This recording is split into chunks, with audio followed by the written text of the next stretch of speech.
और इसीलिए रावण की ये कथा सुनाकर मैं इतना कहूंगा, कभी अभिमान नहीं करना है। अभिमान जरूर पतन का कारण होता है। कभी सत्ता मिल गई हमको, संपत्ति मिल गई, या तो कोई रूप, या तो कोई बुद्धि, कोई कला हमारे पास आ गई, तो ईश्वर की मेहरबानी समझना, उसका सदुपयोग करना। सबके पास संपत्ति नहीं होती है, सबके पास सत्ता भी नहीं होती है, सबके पास सौंदर्य नहीं होता है, सबके पास कलाएं भी नहीं होती है। इस दुनिया में 700 करोड़ लोग रहते हैं, 700 करोड़ इंसान रहते हैं, सबके पास सब कुछ नहीं होता है। यदि उन 700 करोड़ इंसानों में से हमको भगवान ने सिलेक्ट किया और संपत्ति दी, या सत्ता दी, या बुद्धि कला दी, तो उसका सदुपयोग करना, उसका कभी दुरुपयोग नहीं करना। कोई भिखारी आदमी है, पैसा मांग रहा है, और आपने 100 रुपये का नोट उसको दे दिया कि भाई मैं 2 दिन से मैं भूखा हूँ, मुझे कुछ खाने के लिए पैसे दीजिए। तो आपने 100 रुपये का नोट दे दिया, और जब आपने देखा कि वो शराब खाना में जाकर शराब पी रहा है, और जब जब दोबारा वो मांगेगा आपके पास 100 रुपया, तो आप देंगे या नहीं देंगे? देंगे या नहीं देंगे? नहीं देंगे, क्योंकि आपको पता है कि मैंने 100 रुपये दिए थे, किंतु इसने मिसयूज किया, खाने के लिए उपयोग नहीं किया, शराब पीने के लिए किया, तो आप दोबारा उसको नहीं देंगे।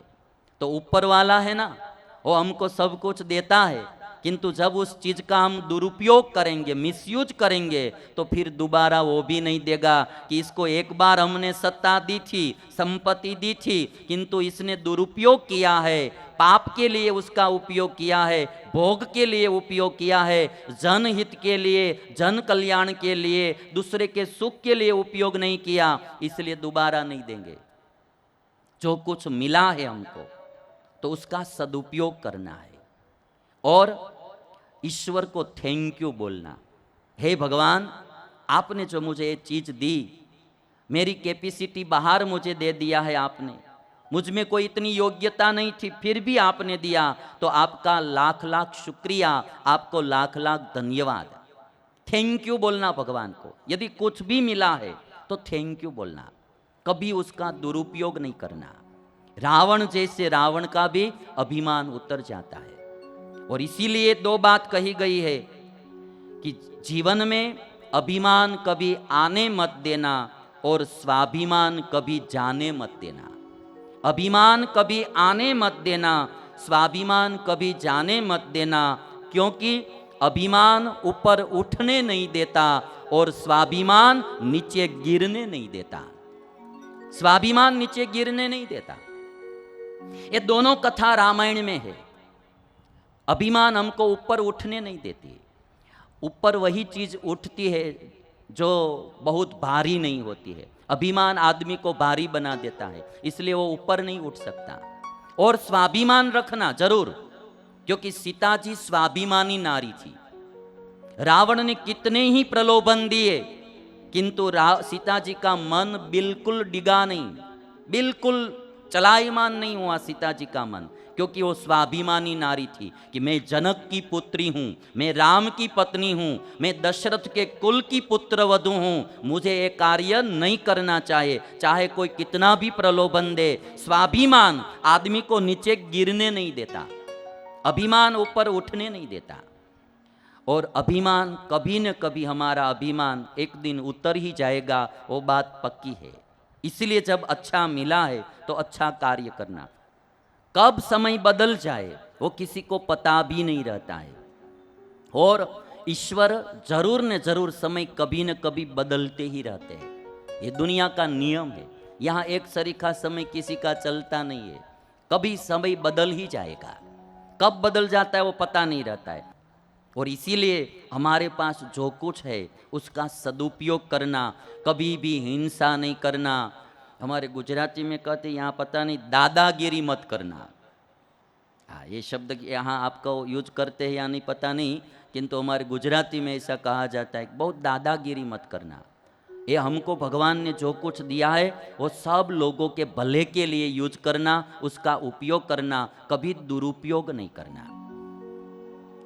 तो आजकल लोग सब दुरुपयोग ही करते रहते। तो एक स्कूल में एक शिक्षक ने बच्चों से पूछा कि बेटे आज सब लोग कोई भी चीज़ हो उसका दुरुपयोग करते हैं, मिसयूज करते हैं, उसका कोई एक प्रैक्टिकल दृष्टांत बताइए, उदाहरण बताइए।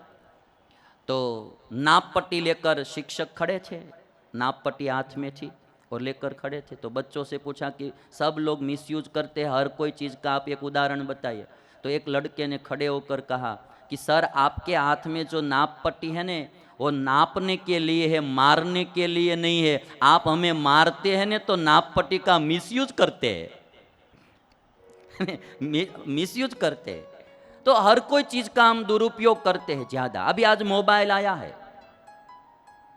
तो मोबाइल से आज आदमी चाहे तो कितना नॉलेज प्राप्त कर सकता है। कोई भी क्षेत्र में, बिजनेस के क्षेत्र में आगे बढ़ना है या कोई पढ़ाई करनी है, यदि कोई आपको कोई अच्छी शिक्षा प्राप्त करना है, सब प्रकार का नॉलेज आज मोबाइल के थ्रू आपको मिल जाता है। नेट है, इंटरनेट है, बहुत कुछ सामग्री मिल जाती है। किंतु लोग ज्ञान प्राप्त करने के लिए उसका उपयोग नहीं करते हैं। नहीं देखने की चीज़ पूरे दिन पूरी रात देखते रहते हैं, नहीं करने का काम उसमें करते रहते हैं, मिसयूज ज़्यादा करते हैं। मोबाइल की शोध मिसयूज करने के लिए नहीं है, हमारी उन्नति करने के लिए है। जैसे हमने कहा कि हमारे साधु लोग हैं, सुबह में परमात्मा के जो श्रृंगार होता है हमारे सूरत मंदिर में, तो श्रृंगार की फ़ोटो खींचकर मोबाइल में हमारा बहुत बड़ा व्हाट्सएप ग्रुप है। करीबन 60,000 लोगों को सुबह में वो दर्शन जाता है भगवान का। और कथा की कोई छोटी सी क्लिप होती है अच्छे विचार वाली, तो क्लिप एक छोटी सी बनाकर व्हाट्सएप पर भेजते हैं। वो 60,000 लोग अपने अपने ग्रुप में भेजते हैं। तो सुबह में सब लोग भगवान के दर्शन करते हैं और अच्छी कथा सुनते हैं। सदुपयोग करना है तो मोबाइल के द्वारा बहुत कुछ आप कर सकते हैं।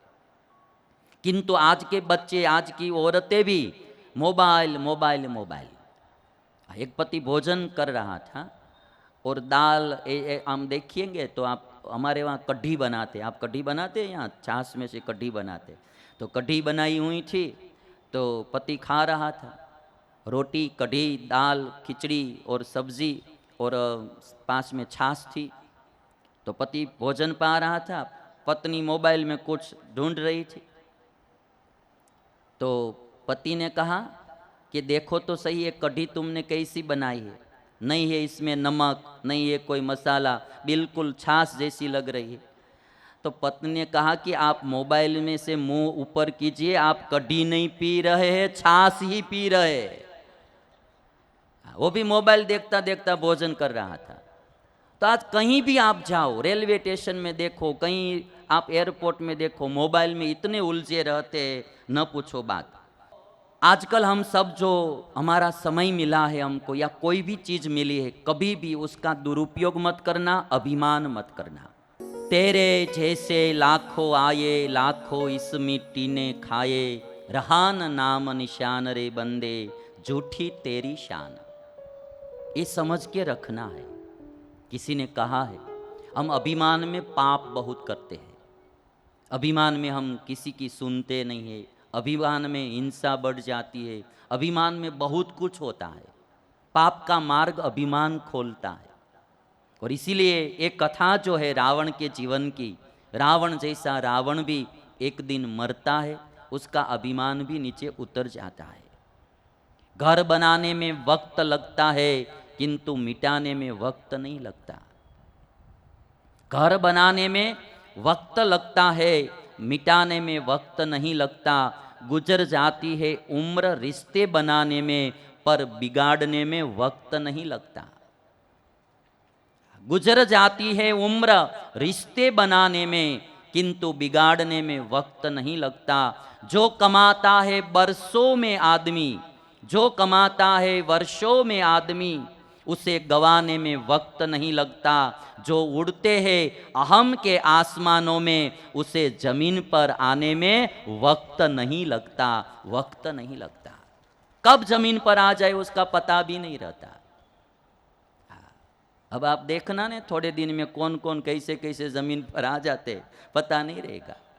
अभी अभी इलेक्शन का रिजल्ट आने दीजिए, हाँ, कौन कौन कैसे जमीन पर आ जाएंगे पता नहीं रहेगा। ये तो दुनिया है, यहाँ किसी को कोई भी बात का पता ही नहीं चलता है, क्या होगा कैसे होगा, ऊपर वाले के हाथ की बात होती है। इसलिए कभी अभिमान नहीं करना है। कहा जाता है यहाँ, शायद किसी कवि ने कहा है, यूपी के ही कवि हो या बिहार के, न मेरा एक होगा न तेरा लाख होगा, न मेरा एक होगा न तेरा लाख होगा, न तारीफ तेरी होगी न मजाक मेरा होगा, गुरूर न कर शाह ए शरीर का, मेरा भी खाक होगा तेरा भी खाक होगा, जिंदगी भर ब्रांडेड ब्रांडेड करने वालों याद रखना, कफन का कोई ब्रांड नहीं होता, कफन का कोई ब्रांड नहीं होता। जाना ही पड़ता है, अकेले ही जाना पड़ता है, कोई साथ में आते नहीं है। चाहे कितना भी अमीर आदमी होता है तो उसको कोई ओडी गाड़ी में अर्थी निकाल कर नहीं ले जाते, वो बस बांस होते हैं ना, उसमें ही अच्छी लगती है। 4 श्रीफल लगाते हैं 4 कोने में और जाते हैं लोग।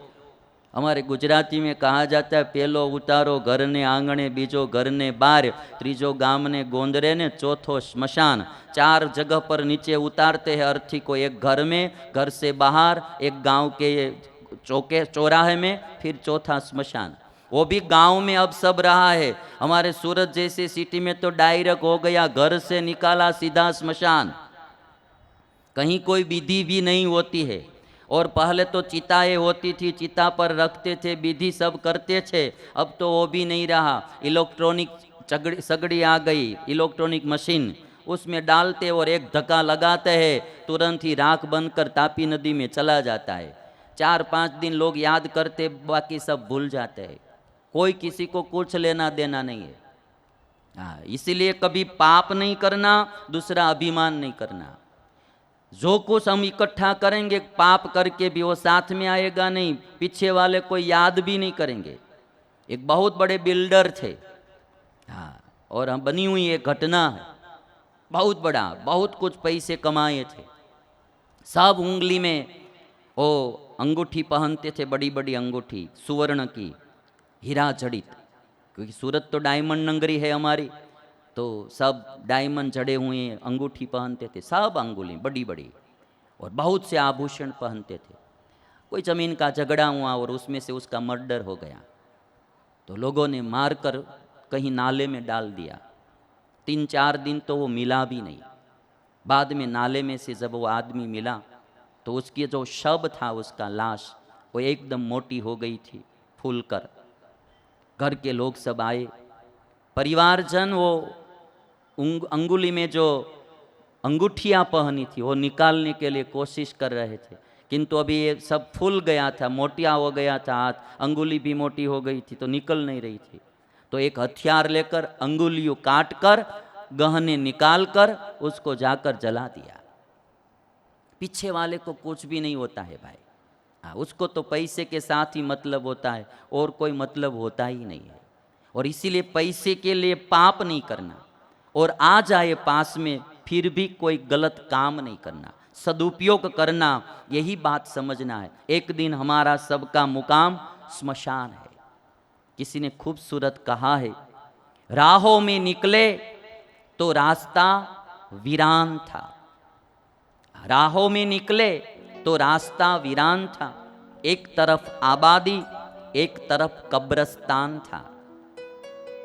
राहों में निकले तो रास्ता वीरान था, एक तरफ आबादी एक तरफ कब्रिस्तान था, हर वीरान कब्र का यही बयान था, देख के चल मुसाफिर कभी मैं भी इंसान था, देख कर चल मुसाफिर कभी मैं भी इंसान था। आज कब्र बन गया, तो एक दिन जाना है, इसलिए कभी भी पाप या अभिमान नहीं करना है।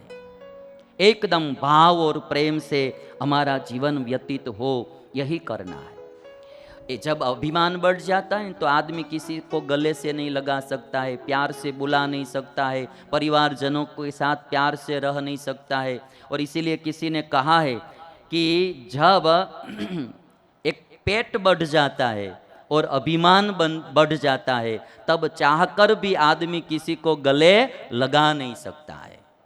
एक पेट बढ़ जाता है और एक अभिमान बढ़ जाता है, तब चाहकर भी आदमी किसी को गले नहीं लगा सकता है।